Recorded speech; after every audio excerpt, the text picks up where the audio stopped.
Happy Africa Day, everybody. I hope that you're all as happy as me as we celebrate this day that honors our continent. The best way we can do this is by focusing on education. Because Africa is, let's remember, the youngest continent, and education is and will continue to be a key stake for our development, the happiness of the continent, and the stability of the continent.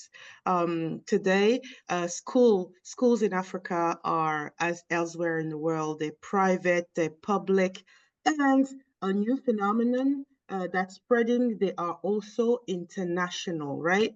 So today, we are here to talk about the possible collaborations between international schools and local schools on the continent, which is relatively a new conversation.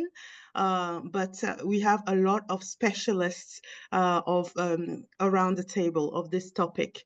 Africa Learning International is an organization that focuses on teachers because they are at the core of the impact. Here around this table, we have a lot of teachers, but we also have leaders in international education. And on that, let me give a bit of space for everybody to introduce themselves. I'm going to start with Marie-Helene. Hi, everyone. Happy Africa Day. So my name is Marie-Helene Dione. I am the head of campus at EBA, École Bilingue Avenir. It's a lovely school in Gaparou, in the Petite Côte region of Senegal. And it's a school that has joined the ENCO Group Education recently. My name is Adzo Ashie. I'm Vice Principal 2 at SOS Herman Minor International College.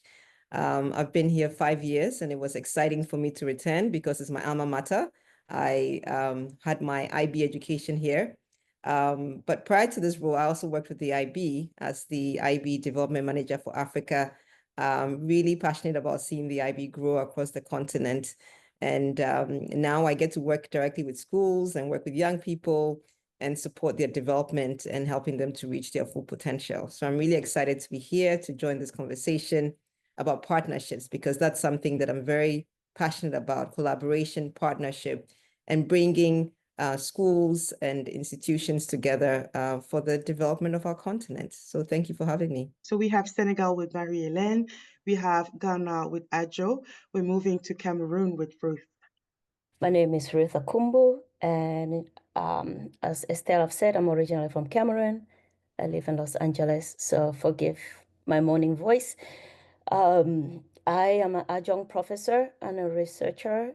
I think my passion is more research in African education and culture. So yeah, that's generally what I do. We are going to Burkina Faso with Yaya. Hello, everyone. Happy Africa Day. So here is Yaya Dama from Burkina Faso. So at the professional level, I work for the ENCO Education Group. I am the Scholarship Program Associate of the group, and I'm also a teacher. At the community level, I'm co-founder and president of Talk for Education, which is a nonprofit organization that I'm leading in Burkina since 2018. So it's my pleasure to be here with you and learn and share. Thank you, Estelle, for the invitation. Moving forward with Nhial. I'm now based in Kenya. I've spent most of my childhood in Kenya, and that's also where I started my community work in Kakuma refugee camp, where I grew up. I started a community program around mentorship and leadership and education program for young people. So most of my work has been centered around displaced community access to educations within the continent in Africa. And then I'm now based in Canada, where I go to college, but also doing a lot of work international as well with different organizations, including the UN, trying to advocate for African youth access to opportunities, but also equitable partnership between global North and global South institutions. Very good to be part of this conversation. We're moving to you, Elena. We're going to Spain. Hello, everyone, and thank you, Estelle, so much for inviting me to this conversation. I feel truly honored, and happy Africa Day to everyone. My name is Elena Mora, and I'm originally from Spain, where I'm currently based. My background is in international education too. I have worked in 5 different countries for around 15 years, most of the time in international schools. And I currently do market research with ISC Research. And one of the things that we're doing is looking at emerging regions, and we're exploring what is happening. And obviously, Africa is one of them. So in preparation for this conversation, I have looked at our most recent reports. So whenever I have the chance, I will share some of the interesting things that are happening in Africa from our experience in terms of markets. So thank you again for having me. I'm very excited to be here. Good morning, everyone. I'm Cintania McNeil. I'm currently in Buenos Aires, Argentina. But as Estelle mentioned, I am from Zimbabwe. I work in an international school. And prior to that, I was in Cote d'Ivoire at the international school. And then before that, I was in Harare, Zimbabwe at the international school. I'm the Director of Student Support Services. And so my work is to empower communities to be more inclusive for people with disabilities. It's a pleasure to be part of this conversation because as a young educator myself, I gained a lot of hands-on experience in the field through my community in Zimbabwe. And now we're moving to the Ali team, the very ones who are welcoming you today. Colette, over to you. It is such a pleasure to be in the midst of my seniors, experienced in the field of international education. I am Ambola Colette. I'm a Cameroonian. Currently, I am based in Venezuela, where I teach economics and business management at Escuela Campo Alegre. It is such a privilege to be in your midst, and I'm looking forward to learning from your wealth of experience. Thank you. On to Alain. All right, nice to meet everyone. I'm really honored to be part of this august panel. I feel really honored from the experience, the introduction of many people. I can understand the experience is huge. I look forward to learning. I look forward to collaborating in future if need comes. But I look forward to the conversations we're going to share here. I'm a math teacher, MYP in the International School of Dakar. Thank you, everybody. Let's get comfortable now. It's time to start talking about our topic, which is collaboration between local and international schools on the African continent. You are all aware of the diversity around this table. We have the African diversity on the continent. We have the diversity of professional experiences. We have also the diversity of positionality within the world of education. Where we are, where we come from, all of that is also diverse. And that is actually education today. Within a school in the same continent, we also have diversity. In the same country, we also have ethnic diversity, diversity of experiences and types of learning. So that is one thing that we all have to deal with. So before we start discussing about this very interesting topic, I would like to go around the table once more, and for everybody to share their point of view on how education is going either where they live or where they come from. Yes, there is a big difference between local schools and international schools. I have the two experiences. So in terms of resources, local schools, we don't have a lot of resources compared with international schools. So, and it is not also the same curriculum. The type of parents also who send their children to local schools and private international schools are basically quite different. So it's a different work. So to make sure that our students well, yes, are learning international things, but they don't forget their roots, their local, their African roots. They know that correctly, and that is something amazing. Also, why not try to see what to do to cut down the gaps between international schools and local schools. This is what I can say for the moment. Thank you. So in international schools, from my experience, the philosophy is definitely inclusion, with the resources usually channeled to those initiatives and to teacher training. But there is a disconnect in local schools between the local laws for inclusion and the support for that work in schools. There is still institutionalization for people with disabilities and adults with disabilities in local schools in Zimbabwe, and it's also similar here in Buenos Aires. And I find that international schools, the philosophy of inclusion is more integration. And so there is forward movement in having children with disabilities and teenagers with disabilities more integrated in the educational system in international schools. And so I think for me, the biggest advocacy is the local community and really striving to make those policies and local laws a reality for people with disabilities. So that's how I would compare the different spaces I've worked in. In Ghana is a country that is very forward-thinking in terms of providing opportunities for all sorts of curriculum to thrive. You have schools with different types of curricula, and the government is making strides to ensure standards are the same across schools. And so in the last decade or so, they've been very intentional about coming up with policies and really trying to ensure that there's an inspectorate board that's supporting schools, training teachers.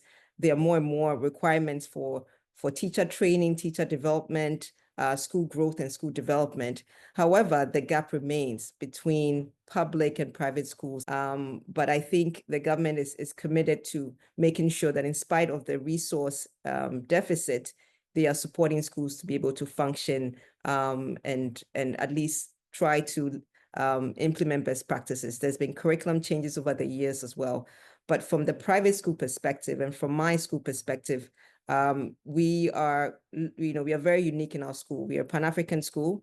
And so we really embrace the concept of supporting and partnering with other schools. Trauma is often something that affects a lot in the school. So for example, in the education context in Kakuma refugee camp, but also other refugee camps that are visited across the continent in East, West, and South Africa, there's a lot of focus on trauma healing education or integrating trauma healing into education models so that kids are able to heal from their trauma. And in that way, seeing education as more than just about learning, but also as a tool, for healing, for solace, and to build hopes and, inspire kids to dream big. But refugees often struggle a lot with, getting access to or being included in national education systems.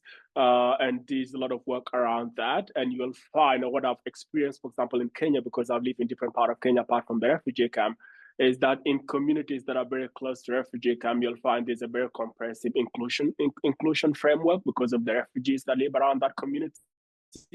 And the government try to find ways to include different people who face different challenges apart from just refugees. For example, kids living with disabilities. So I think that's, of course, something that can also be, adapted in other contexts as well, how to make sure we have those comprehensive inclusion model that goes beyond, just looking at one category of student or looking at the student as a big homogeneous group. They're very diverse, and that is, something that is also put into consideration in the refugee context, but also in communities around refugees. I think the other part of my education experience in my context is community-based learning. So when I was growing up, but also in Kakuma refugee camp as well, I grew up in a small village in Ethiopia where I started my learning many years ago. Education and schools and community are the same thing. And I think this is something that is also very common in many other African contexts as well. Elders play a key role in being able to pass wisdom to kids, in being able to educate kids. I remember I'd go to school in the evening, I'd come sit down on a fire next to my, parents as they teach us about, different part of our culture, different part of our life. So I think educations, or in this case, schools and communities are very much linked in many of the African contexts that I've been to, and they both goes hand in hand. And I think looking at how do we continue doing that in a way that elders and community leaders play a key role in ensuring that education is sort of, adapted to the local context and in a way, integrated together with the culture of the people. So much information, so much wisdom in what you've shared here, from the trauma, but also to remembering that life, that trauma-free life, when we had time to sit with our elders and listen to stories and being educated in the way our ancestors wanted us to. Thank you so much, Nhial, for sharing that. Jumping straight to you, Elena, to share maybe some data on this new comer in the landscape of education in Africa, international education. What does ISC say about international education in Africa? But education today seems to be at a special moment, almost at a crossroads. Today I watched a reel that said we need to start preparing students for a job. And I agree with this. I think that one of the things that I'm receiving from the interviews that I'm getting from heads of schools is that we must move away from the idea that we're going to know the kind of jobs or paths that our students will be taking in the future. And so that we need to prepare them to be resilient, lifelong learners, motivated to grow, and who can be comfortable being active participants, so that they are aware of what are the global issues that not only affect them, but also affect others. So issues of global justice I see that are important at the moment related to sustainability. And going back to your question on what the research that we've gathered tells us. So in particular in Kenya, a lot of international schools are moving towards towards appealing to parents seeking an education that blends local relevance and global best practices. So it's not just about an international curriculum anymore, but about how they can understand what are the local needs and how the understanding of heritage is going to be implemented in the schools. Thank you, Elena. That's a wonderful context for us. Jumping into the first question with Alain. So the question I have right now is, what truly equitable partnership can be made between international and African local schools beyond fundraising? I think an equitable partnership relies on the recognition that each partner has something to contribute to the table. I think sometimes when you're looking at, local schools and international schools, there might be a perception that international schools have something more to offer to the local schools and they're on the receiving end. But it's actually not true. In our school, for instance, years back, and I work at a school that is very Pan-African in its ethos. We have students from over 14 nationalities from across the continent. And so we are quite unique in that we are promoting and advocating for Pan-Africanism in a lot of things that we do. But one of the core pillars of our institution is really caring about our community and looking at ways to learn from our community, not just giving back, right, in the traditional sense. So some years back, we decided to have an exchange between our students and students from the local school, the local public school. And the results were quite interesting because our students came back more resilient, with grit, with more an appreciation of the unique circumstances that the students in the public schools face, but the ability to work through and learn. So our students came back more open-minded, more flexible. They came back with a skill set that they would not have had otherwise from having that experience. And these are experiences, I think, that allows both parties to learn and grow and see the benefit that each unique circumstance has to offer. Well, I really like something Mrs. Adzo said. International schools should not look down the local schools. We should not tell ourselves that local schools are lower quality, service providers. This is really not true, because the thing is, myself, I'm a product of local schools. And I know how things work in local schools. We go through different things which are not sometimes well coordinated, but despite all these, realities, at the end of the day, you have something you can, share. I do believe in collaboration, and I am already, working for that in Burkina Faso, as I was telling Estelle this morning. So with my nonprofit organization, I'm also using my experiences that I have in international schools to try to equip, some private local schools in Burkina Faso. Well, we can collaborate and learn from one another, which is possible, as Mrs. Adzo said. Pretty much I agree with everything that my fellow panelists spoke about. I think what always happens when you have, these very unbalanced power situations where international school often feel like, they have a lot to share with local school. I think that, result in programs that are very much, in a way, just a bunch of Western important model. And I think when we have, an equitable partnership model, I think one thing should be, or one key characteristic that should be, making sure that programs are, sort of in a way adapted to the local context. So that means aligning program with the local culture, the historical, and the linguistic, realities of the people, where that, where the local school is based, not just, imported Western model. We need to invest in long-term commitment, and that means, investing in the local capacity of, local administrators, local teachers, local schools, so that, they have the autonomy and the leadership to be able, to lead even beyond, the cycle of these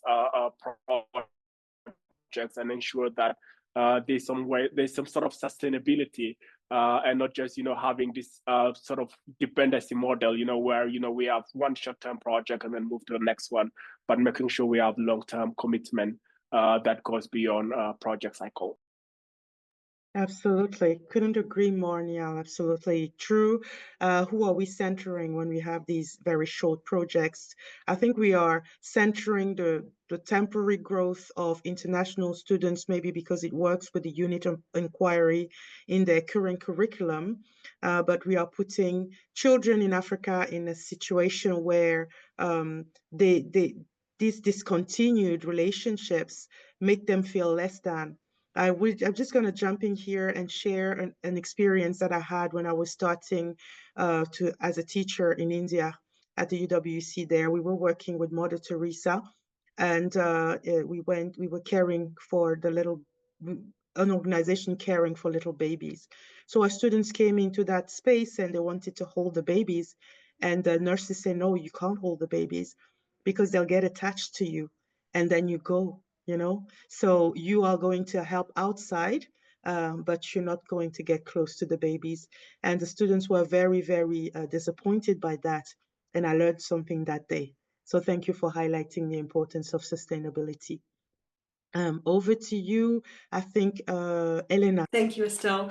So I just would like to add briefly that for an equitable partnership, I believe that we also need to look at intersectionality from the point of view of what Estelle was talking about in diversity in its holistic sense. So sometimes we look at teachers as the ones that provide most of the knowledge and guidance, but when we look at intersectionality of mentoring, for example, student-led initiatives are absolutely incredible. I have seen so many interesting things coming from students. So the moment that we can get together students from an international school and students from a local school and get them to work together collaboratively, the ideas are not just in the outcomes, but in how they learn from each other. So I think that's important. Thank you so much, Elena.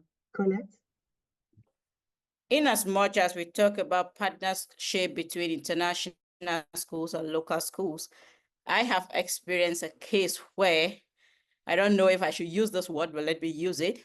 Some international schools, they see local schools as a dumping ground. When their textbooks are out of syllabus, they are no longer useful, they're like, oh, let's contribute it to a local school.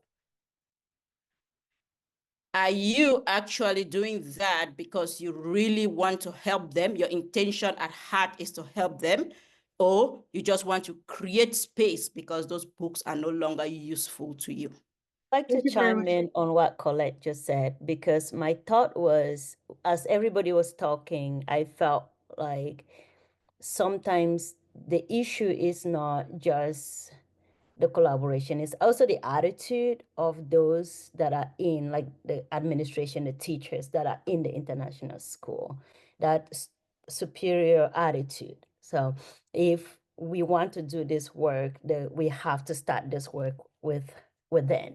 Wow, that's powerful and a very strong message to be shared on Africa Day. I think thinking about attitude, thinking about intentions is incredibly important, because if we have the right intention, that is to benefit both parties, then we can foresee some kind of equity in the collaboration between international schools and local public schools.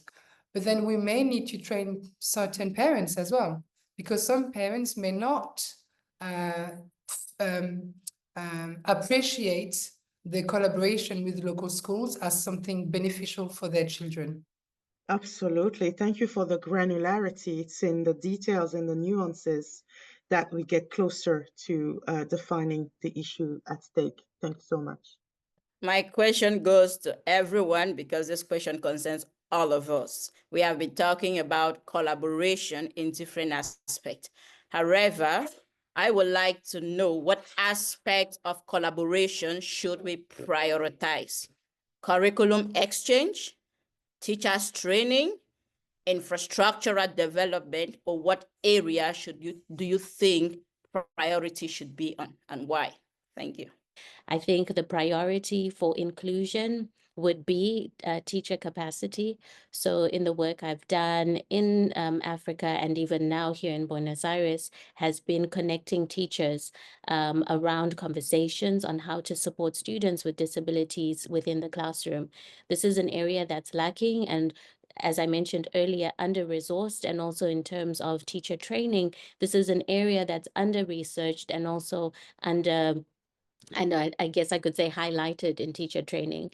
I've found that having teachers connect on problems of practice through conversation and storytelling has really helped and strengthen the connections, creating authentic, ongoing connections between teachers, and also has helped us see that the challenges we have in international schools in supporting students or even understanding the differences that they have is common. I think finding that commonality in practice has really helped reduce stereotypes, break down the barriers that exist between international schools and local schools. And that when you talk about capacity building, it has to be something that is sort of in a way localized, but it has to be adapted to the local context so that whatever training teachers get, it's very useful to their local environment and to the local infrastructure that they have access to at their schools. And I did brought that up because it's sort of, it's been a big challenge for many teachers that access training outside Kakuma refugee camp to be able to utilize, the very limited resources they have access to and try to find ways how they can, adapt their curriculum without having all the tools they need to be able to teach. I just wanted to add that my training in special education was at the Zimbabwe Open University, and our training was robust, that it has allowed me to work in various contexts and even to adapt my learning to suit different contexts. So I think there is power even in our local universities in Africa, which oftentimes seem to be overlooked. Thank you so much.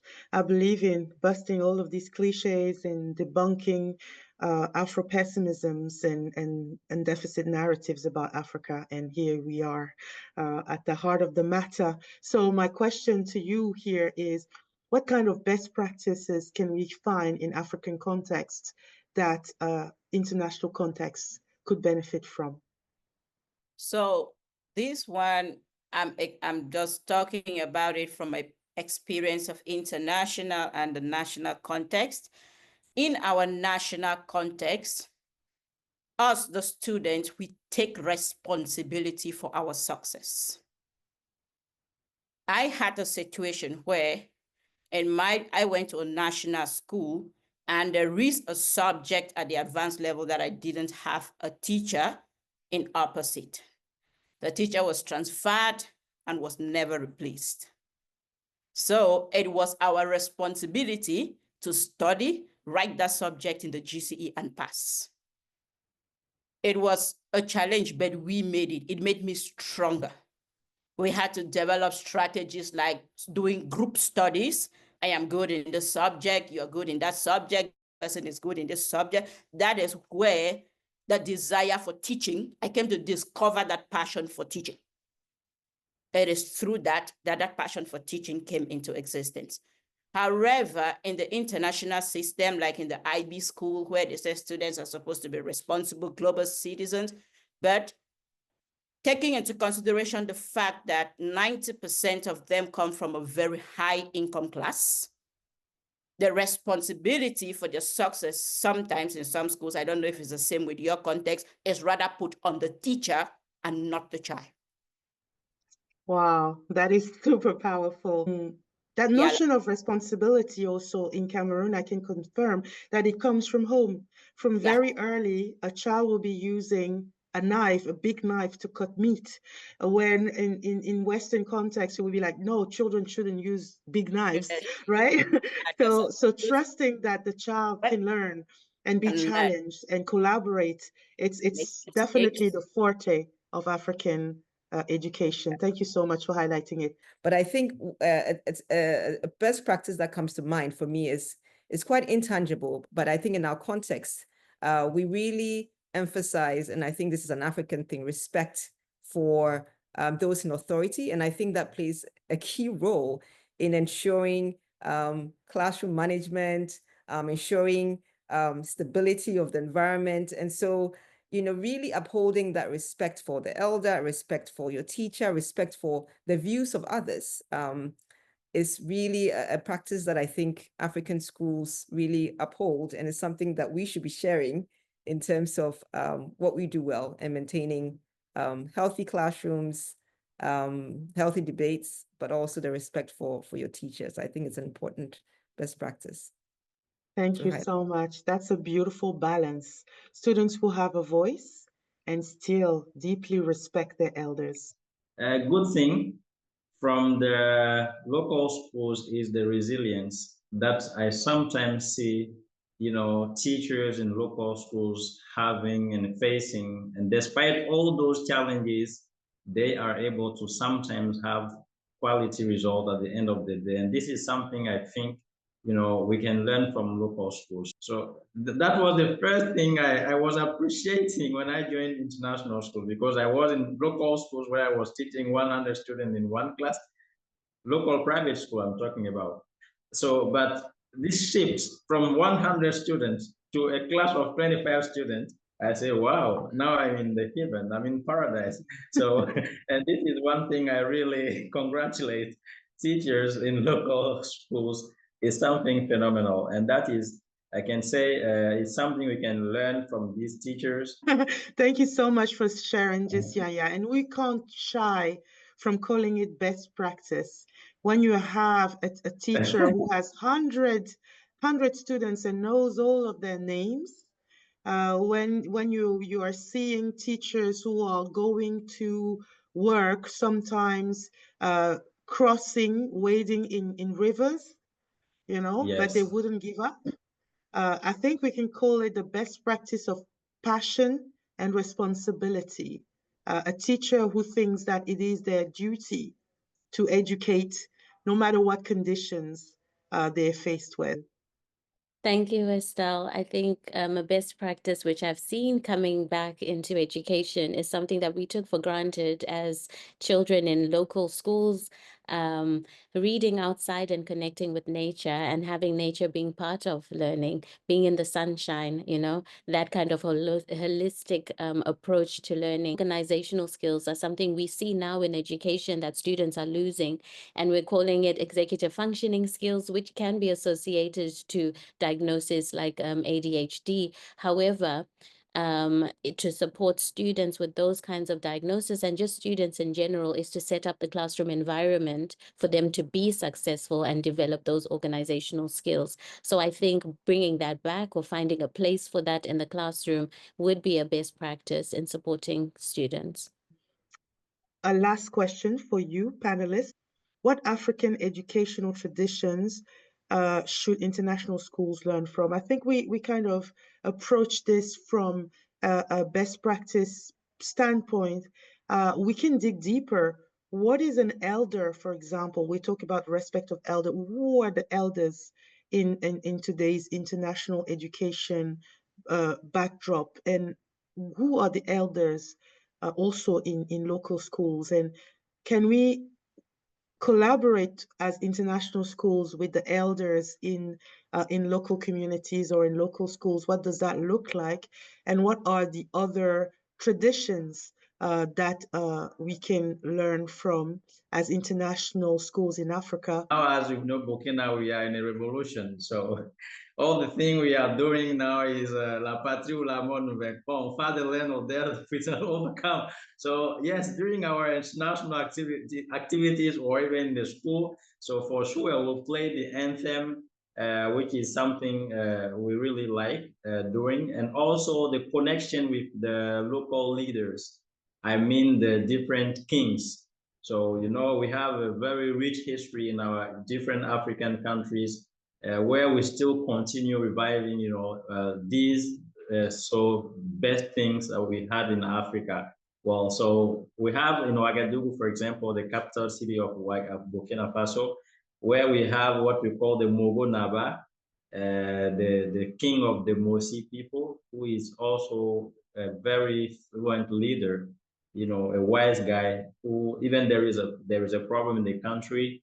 So if the politicians fail to solve the problem, so they definitely will go and talk to him and see how he can support. So there are key places like that in the city where we sometimes go out with the kids to, you know, learn from those things, those, you know, moral people and those historical places that define, you know, the country, who we are, where we are coming from, and where we want to go. So those are so amazing things. I like to use the term blossoming where you are planted, and because sometimes that's what international schools can forget to do as we are spreading these global wings. Sometimes we forget our African roots. So I would love to have some more examples of blossoming where we are planted and African traditions in international contexts.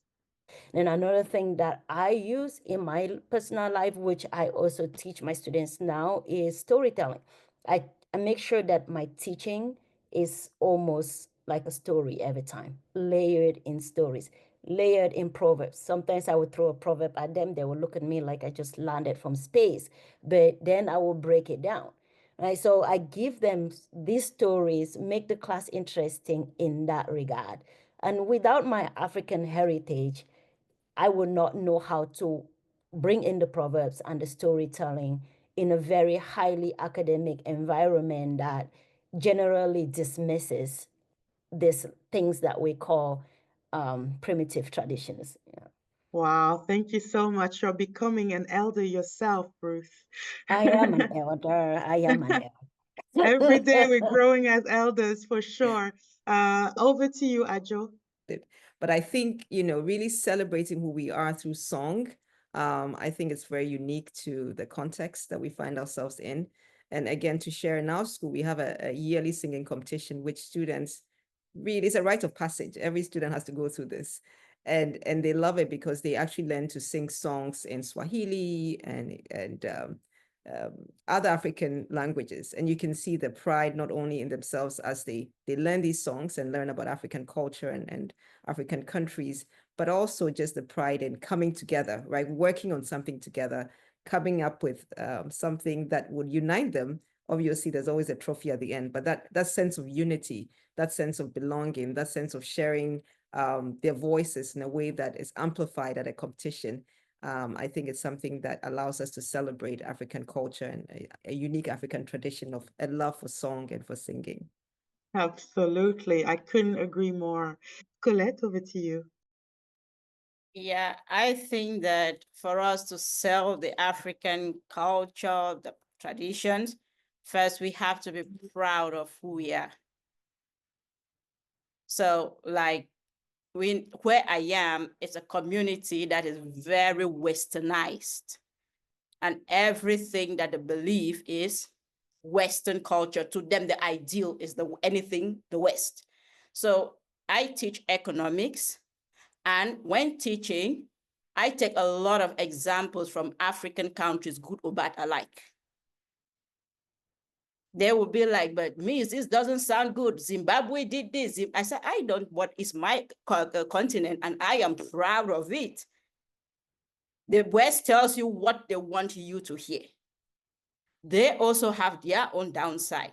And I'm proud to share Africa the way it is, but good and the bad alike. In relation to what you were saying, I would like to bring, this is probably the first time that I'm talking about this topic with such an incredible community of African educators coming from that region. So I wonder if you've heard about the Mandan Charter or Kurukan Fuga Charter, which I came across myself when I was studying my master's in intercultural education.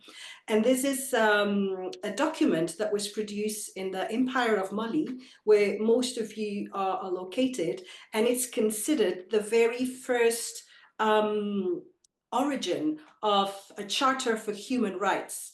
And so going back to what Colette was saying, we cannot understand sometimes how we can find this partnership if we don't look into decolonizing practices, because a lot of what we understand and what we have been exposed to comes from a place where it was created for us by certain people who didn't really write it. Now, one of the reasons why this charter wasn't so popular, it was because of its oral tradition. Somehow I just came across that. And even when I was doing a course on human rights, when I was looking at the very origins, I would not arrive to that particular document. It was only through intercultural studies that I came across this, and it had, back at that time, I think it was the 12th century, 13th century, things such as giving women voice, human dignity and equality, education and food security, environmental protection. So aspects that even nowadays, the state of the world, we are actually dismantling the human rights agreements that we've done in the West. But if we look back at certain African oral traditions, they were there. Thank you, Elena. I did not hear about this particular charter, and that really raises a question about best practice studies and research about in African education. You mentioned it earlier.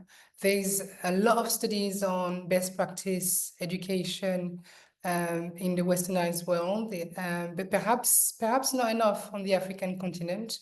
And I wonder whether we should look at starting making and launching our own practice, perhaps some case studies within our schools, so that we can start building on this a wealth of resources, wealth of best practice that we have, and then actually intentionally share those with other international schools and public schools, so that we would have a baseline, a baseline of studies and research that we can then work on in the long term. Sharing is key. I think that we are highlighting the fact that our complementarity is very visible here, how we learn from each other and how we should continue to do so very much. Thank you, everybody, for this wonderful exchange. Time for us to go around the table, the E-table, and share our final thoughts with each other. I think Africa has a lot to be proud of. We have a lot to share with the rest of the world. Our history, our traditions, our culture is nothing short of amazing. And I think opportunities for us to showcase this in our schools, for us to brag about it and boast about it is something that we should all do collectively and intentionally in our school context. Over to you, Sientanya. Thank you, Estelle. I feel so spiritually lifted through this conversation, and it's such a privilege to be here. Thank you. I think my message is just gratitude. Thank you for creating this platform where our voices can be heard and our experiences can be shared. I think we need to continue having more conversations and connecting in this way. Absolutely. Nhial? Thank you so much, Estelle, for having me. Very good being part of this incredible conversation. I think I just want to, say that Africa is the future, and Africa, has so much to offer to the world. We know very well that Africa is the youngest continent. So I think, this need for African leadership to be out there. And it's really good to have spaces like this where we try to put African leadership out there. I think it's a great opportunity for Africa to lead the world. As Elena mentioned, Africa has been leading the world in so many different spaces, including human rights, but oftentimes it's overlooked, underlooked, ignored because, the curriculum that is sort of dominant in most of the spaces we are in, are this Western model. And I think it's good that we have, or I feel very grateful with this incredible group of educators that are trying to put, African philosophy, African leadership out there. And I hope we continue to do that because I think Africa is the future and the way. Thank you. Thank you, Nhial. Super inspirational. Over to you, Yaya. So thank you again, Estelle, for organizing such a wonderful, meeting where we are sharing and learning from each other. So, collaboration is a key solution to solve a lot of problems, either in the education sector or other sectors. So what we have to do is to not only to pray, to have leaders who have, a lasting and a long-term vision for our continent, for our countries, and who have the courage also to take actions, so to help, because when you take the education sector in many African countries, so our main problem is first, our leaders don't have, the willing sometimes to change things. So, and also we have the problem of the content of our different curriculums. So if there is vision, clear vision for our countries and courage to take action, so I definitely believe we can change the world with education. As for me, everything starts with education. So again, thank you, and we keep in touch. Absolutely. Thank you. Everything starts and ends with education. Colette? Thank you for this platform and this opportunity to meet great educators from Africa. And the little I have to say is just that from my perspective, I'm very proud of being an African, and I will raise the African flag very high everywhere I go. And it's okay to say no, especially when what you're asking for is not in line with my values as an African. Like I had an experience last year. I'm the first Cameroonian teacher to be hired in my school. So there was an international festivity where you had to parade with flags. So Cameroon flag wasn't there. They were like, okay, since there is no Cameroonian flag, what are you going to do? I said, that is a Kenyan flag. Give it to me. I'll carry it with pride. We are one. Thank you. Marie-Helene? I want to refer to a song that I used to listen in second nonstop from someone called Michael Jackson. The song is called Man in the Mirror. And he was saying about how if you want to make a change, you need to start looking at yourself, right? And I feel like with all that passion and all that energy that we shared today about those collaborations between international schools and local schools, I feel like I want to design an action plan with really detailed and precise steps that I want to take in order to further my school here in Gaparu.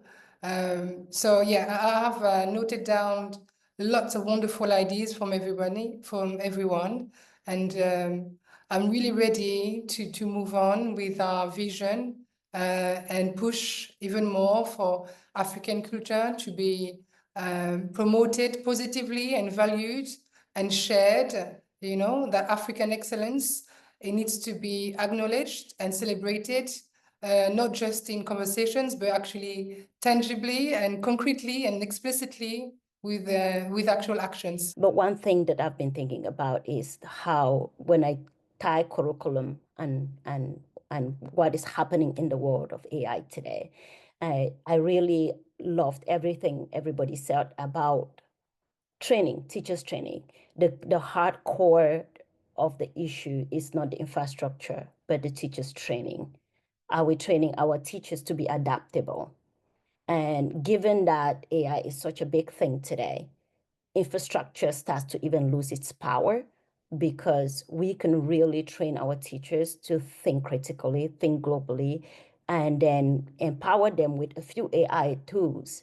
And they will literally revolutionize how we educate in classroom, or revolutionize how our children actually think.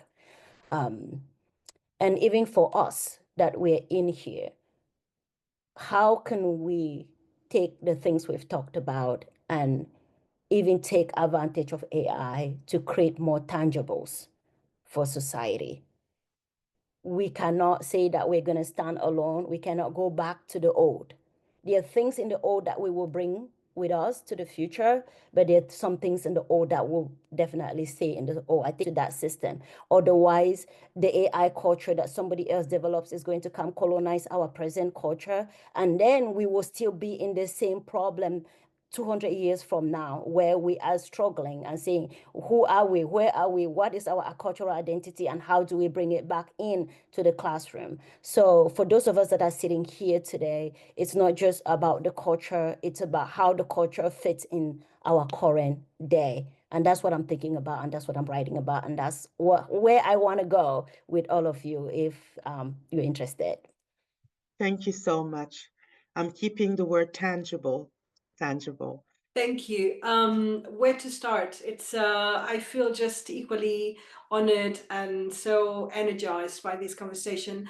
I would like to thank you, Estelle, because I think I remember one of the very first Ali's conferences. I think it was back during pandemic or just before it.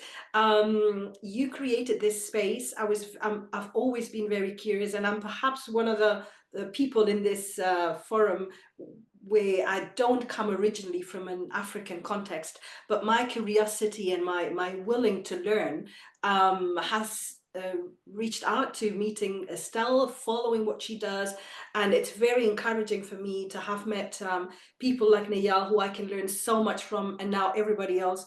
Thank you so very much for all your sharing your experiences, sharing your practices, and yeah. All right. Thank you very much, Estelle, for organizing these conversations around collaborations between international schools and local schools within our communities. At the start of the session, I said I hope the conversations would be fruitful and enriching, and now I am confident to say it was. I learned a lot. My curiosity was sparked at several different points. I felt like, all right, there's work to do. I was mostly quiet because I enjoy listening more than talking. So yeah, thank you very much. And yes, for the challenge to go to tangibles, I think that is the next step for all of us, and to be ambassadors of Africa wherever we are, truly representing the African root. And thank you very much, everyone. And closing by saying again, Happy African Day. Share the light, share the joy and the beauty of Africa around you, and particularly in education. Thank you, everybody.